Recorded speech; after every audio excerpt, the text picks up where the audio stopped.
Baik, sebelum kita mengakhiri sesi ini, ada baiknya kita cek beberapa soal untuk kita latihan bersama ya, untuk supaya kita punya skill sama sense tentang sistem secara umum, continuous time maupun discrete time. Nah, beberapa soal itu kemampuan mencek apakah sistem ini linear, time invariant, kausal, atau stabil. Ada dua macam sistem di sini kita bisa coba, satu itu YT sama XT cosinus omega T. Sistem yang kedua itu YT dari minus tak terhingga sampai T, X tau, D tau. Ya, kita bisa latihan ini untuk continuous time. Sedangkan untuk discrete time itu soal yang sama kita pakai untuk mencek bukan dua tapi tiga macam sistem ya. Satu itu yn sama dengan minus sepertiga pangkat n, xn plus 2 ya. Seperti rumit tapi kita udah tahu tadi waktu tes stabilitas. Kemudian yn sama dengan sigma k sama dengan 1 sampai n, x kuadrat k minus xk plus 1. Nah, ini sudah ada plus 1 ini kandidat untuk tidak kausal ya. Kemudian sistem yang ketiga, klasik ya, K dari minus tak terhingga sampai plus terhingga dari 1/2 N kurang K kali XK.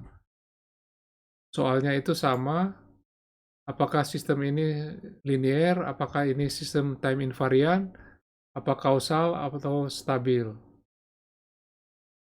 Nah, kemudian soal 3 dan 4 ini khusus untuk waktu discrete, cukup menarik juga sih sebetulnya. Coba kita lihat, ini ada satu sistem yang kita sudah tahu time invariant. Kita sudah tahu dia itu time invariant.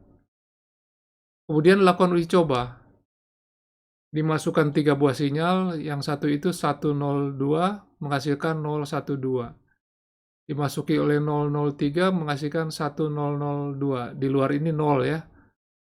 Kemudian masukkan 0001 menghasilkan 121. Ini konvensi kita yang kita garis bawah ini atau kita bold ini indeks n sama dengan 0. Di sini indeks n sama dengan 0, n sama dengan 0 di sini n sama dengan 0, di sini n sama dengan 0. Berarti kalau ini indeks sama dengan 0, di sini minus 1, di sini minus 2. Kalau ini sama 0, ini 1, 2, 3 ya. Kemudian kalau kita buat seperti ini, notasinya berarti di luar indeks yang ada di dalam sini, itu nilainya 0. Nah, ini hasil riset ditemukan begini. Pertanyaannya itu adalah, tentukan apakah sistem ini linear atau tidak. Ini kita sudah tahu time invariant ya, tapi dia linear atau tidak. Kedua, cari respons impuls Hn. Oke ya. Kalau ini oke, kita ulang lagi soal yang tadi, barusan. Sistemnya ini kita sudah tahu linear, ini untuk soal nomor 4. Kita sudah tahu linear, kemudian dilakukan riset dengan 3 sinyal, diperoleh kalau dimasukkan oleh sinyal min 1, 2, 1, dia menghasilkan 1, 2, min 1, 1. Kalau dimasukkan oleh 1, min 1, menghasilkan min 1, 1, 0, 2. Kalau dimasuki oleh 0, 1, 1, menghasilkan 1, 2, 1. Pertanyaannya, tentukan apakah sistem ini time invariant atau tidak, kemudian berapa respons impuls dari sistem ini. Jadi mirip dengan soal nomor 3, tapi nomor 3 itu diketahui time invariant, ditanya linear atau tidak. Kalau yang ini sudah diketahui sistemnya itu linear, dan ditanyanya apakah dia time invariant atau tidak. Dan dua-duanya bertanya tentang impuls responsnya apa. Oke, jadi kita coba latihan tidak hanya soal ini ya, kita latihan soal-soal yang lain juga, supaya pemahaman kita tentang sistem di kawasan waktu ini lebih mantap.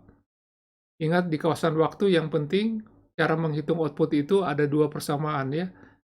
Satu persamaan input-output, kedua, apa, persamaan inputnya. Jadi cara menghitung output itu dengan memasukkan persamaan input ke dalam persamaan input output, sehingga kita dapatkan persamaan output.